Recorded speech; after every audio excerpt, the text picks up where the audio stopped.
kartą norėtume pakalbinti Audrių, kuris tikrai yra senas vilkas, galima sakyti, Kuršių marių ir mėgsta gaudyti dažniausiai turbūt ešerius. Daugiausiai ešerius ir gaudau mariuose.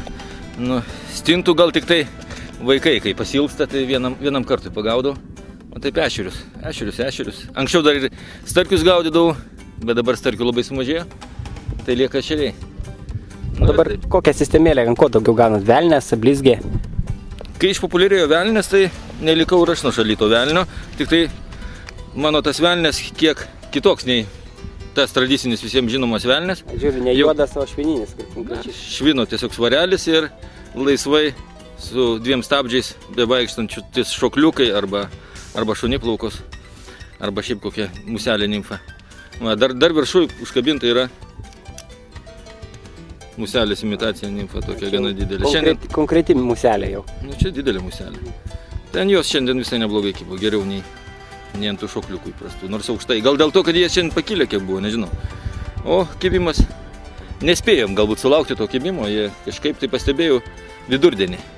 Paskutinės porą savaičių vidurdienį geriausiai sukibdavo, tai mes jo lyg ir nesulaukėme, turim baigti. Tai man, ką čia pagavau, tai... Nu vis tiek ešeriai yra gražus pakankamai. O sakyk, dabar maždaug atstumą nuo kranto toli reikia dabar ešerių ieškoti, toli laikosi kranto, ar jie arčiau pasitraukia, maždaug kuriuose vietos ieškoti? Na, pradėti reikia nuo 2 km ne arčiau. Arčiau 2 km paprastai ešerių nebūna nei žiemos pradžioje, nei žiemos pabaigoje. O ten, kur praktiškai prasideda 4 metrai gylis, nuo 4 iki 5. Na, šiandien apvažiavau nemažą atstumą, tai pradėjau nuo 3 km, buvau nuvažiavęs iki 7,5, o sukibo tai 4 km nuo kranto, grįžtant jau kiek kitoj vietoj. Tai maždaug kokiam gilį? Gilis apie 4,5 tenai buvo. Ir taisyklė, jeigu yra sekluma, 2,5-3 metrai, tai ešerių labai retai pasitaiko. Nebent yra labai geras kibimas, tada jų gali visur pagauti. O kaip šiandien, tai ten, kur sekluma, tai nei vieno bakstelimo nebuvo. O pats gaudimo principas velnės taip pat į dugną stuktelit ir po to ant įtempimo laikot, kol... Taip, stukteli, palaikai įtempęs sekundę, 2-3, po to vėl kartoji. Ir taip toliau. Dažnesnis toksai dunksenimas nei mostas su blizgutė. Būna taip, kad matai, jauti pagal viršūnėlę meškerėlės, kad suvirpina nepaima. Nu, tada paimi blizgutę ir paprastai po pirmų kelių timtelimų ir užkimba. O dabar būtent tiem žvejam, kurie ruošis, pavyzdžiui, kitą savaitę bandyti Kuršių mariose gauti ešerių, ką geriau rinktis? Ar imti ir velnę, ir blizgę, ar rinktis geriau, sakyčiau, velnę, ant jo daugiau? Ar... Velnės, jeigu kibimas yra vidutinis ar prastas, velnės yra našesnis įrankis. Tik tai.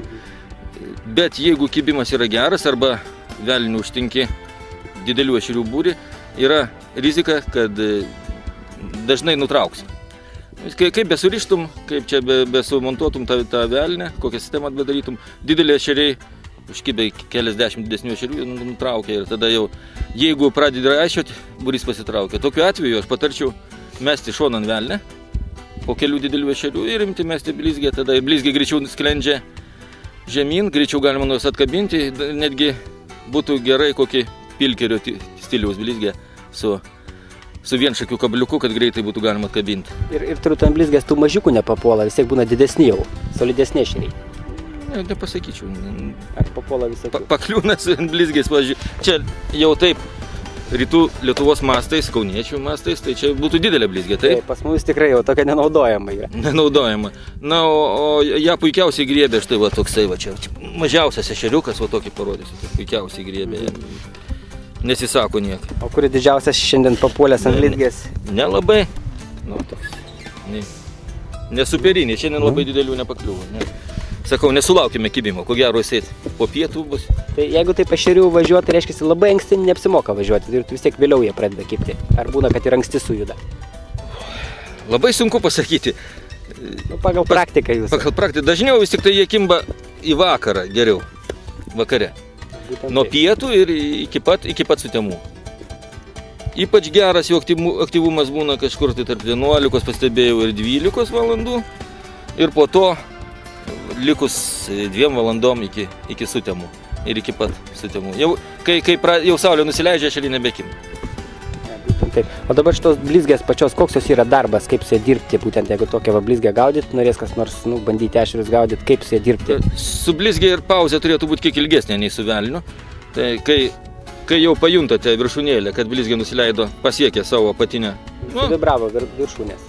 Suvibravo viršūnė, neatsimušė į dugną, bet tiesiog nusileido jau. Įsitempė ant valo. Įsitempė valas, taip. Tada reiktų lukterėti jau kiek ilgiau nei su velniu, kokias 3-5 sekundės. Ne 1-2, o 3-5 sekundės ir tada vėl mostas į viršų. O mostai platūs tokie ir trumpi? Staigus, na aš galbūt man pademonstruosiu toksai va. Čia tik tai sunku. Na, va toks, kažkur tai iš riešo. Truputį ilgesnis negu su velniu. Taip, truputėlį ilgesnį nei su velniu. Blizgė dar iš inercijos, kai sustabdysi viršutiniam taške, meškerėlė dar jinai skeliasi viršų, po to jau sklendžia žemyn. Todėl ta pauzė reikalinga kiek ilgesnė, nes blizgė, kol pasiekia apatinį tašką, jinai dar sklendžia ir žaisdama vilioja ešerį.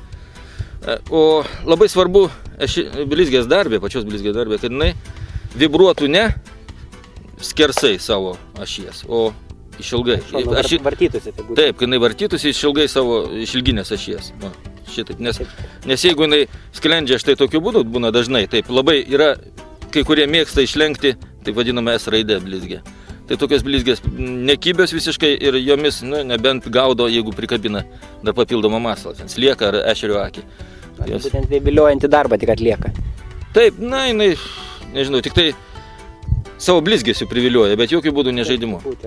O tikra blizgė, ant jos niekada nereikia nieko kabinti. Tikrai geros blizgės, netgi jos žaidimas sugadins, užkabintas sliekas ar... Šita būtent blizgė, žiūriu, jūsų yra dvi pusė, tokia viena yra tokia varinė, o kita grinai tokia balta. Čia yra varinė blizgė sidabruota. Ir dar palikta čia tokie pelėkiukai, jie palikti nesidabruoti, paliktas varis, kitoj pusėje nusidabruoti kaip tik pelėkiukai, o... Atvirkščiai. Ne, atvirkščiai. Šį kartą Audriui didelė ešeriai nekibo, bet kokie būna tie, kurie skaitomi dideliais. Šiam kartui tiek. Tegul kimba, bet nepabėga. Iki greito pasimatymo.